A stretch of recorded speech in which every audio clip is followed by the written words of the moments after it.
ನಂತರ ಮುಂದಿನ ಡಿಸಿಷನ್ ಹೇಳ್ತಾನೆ ಅಂತ ಈಗಾಗಲೇ ನಮ್ಮ ನ್ಯಾಯಾಲಯ ಅವ್ರಿಗೆ ಹೇಳ್ಯದ.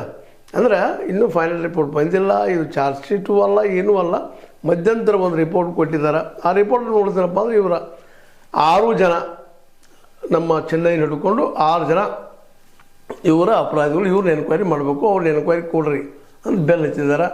ಇಂಥ ಸಂದರ್ಭದಲ್ಲೇ ನಮ್ಮ ಎ ಸಿ ಅವರು, ಪುತ್ತೂರು ಎ ಸಿ ಅವರು ನಮ್ಮ ಚೆಮರೋಡಿ ಅವ್ರನ್ನ ಗಡಿಪಾರು ಮಾಡಿದ್ದಾರೆ 2ನೇ ಸಲ. ಫಸ್ಟ್ ಟೈಮ್ ಏನೋ ಹೆಂಗೋ ಉಳಿದು 2ನೇ ಸಲ ಮತ್ತು ಅವ್ರನ್ನ ಗಡಿಪಾರು ಮಾಡಿದ್ದಾರೆ. ಯಾಕಪ್ಪ ಗಡಿಪಾರು ಮಾಡ್ತಾರೆ ಅಂದರೆ ಶಾಂತಿ ಭಂಗ ಮಾಡ್ತಾರಪ್ಪ ಇವರು ಅಂತೇಳಿ. ಅವ್ರು ರೌಡಿ ಅಂತಲ್ಲ, ಮತ್ತೊಂದಲ್ಲ, ಏನಲ್ಲ, ಇವ್ರಿಗಿಂತಲೂ ಭೀಕರವಾದ ಕೇಸ್ಗಳನ್ನು ಮಾಡಿದ್ದು ಸಾಕಷ್ಟು ಜನ ಇದ್ದಾರೆ. ಅವ್ರನ್ನ ಗಡಿಪಾರು ಮಾಡಿದ್ದಾರೆ. ಇವರು ಪಾಪ ರಾಯಚೂರು ಮಾನವಿಗೆ ಗಡಿಪಾರು ಮಾಡ್ತಾಯಿದ್ದಾರೆ. ಅದು ತಪ್ಪಿಸುವ ಸಲುವಾಗಿ ಅವರು ಹೈಕೋರ್ಟ್ಗೆ ಹೋಗಿದ್ದಾರೆ.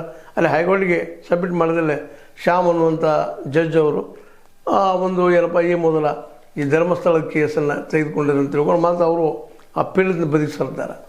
ಹೀಗಾಗಿ ಮತ್ತು ಅವ್ರು ತಲೆ ಮರೆಸ್ಕೊಂಡು ಹೇಳ್ತಾ ಇದ್ದಾರೆ ತಿಮ್ಮರೋಡಿ ಅವರು. ಸತ್ಯ ಗೊಂಡಂಥ ಪರಿಸ್ಥಿತಿ, ಅವ್ರನ್ನ ಸುಳ್ಳುಗಾರನ ಮಾಡುವೆ ಅವರಿಗೆ ಶಿಕ್ಷೆ ಕೊಡಿಸುವಂಥ ಕೆಲಸ ಎಲ್ಲ ನಡೆದ SIT ಅಂತೇಳಿ ಈಗಾಗಲೇ ಚರ್ಚೆಗಳು, ದೊಡ್ಡ ದೊಡ್ಡ ವಕೀಲರು, ಅದರಲ್ಲೂ ಮುಖ್ಯವಾಗಿ ಸೀನಿಯರ್ ಅಡ್ವೊಕೇಟ್, ಮೋಸ್ಟ್ ಅಡ್ವೊಕೇಟ್ ನಮ್ಮ ಬಾಲನ್ ಅವರು, ಅವ್ರ ಜೊತೆಗೆ ದೊರೆರಾಜು ಅವರು ಸ್ಪಷ್ಟವಾಗಿ ಹೇಳ್ತಾ ಇದ್ದಾರೆ.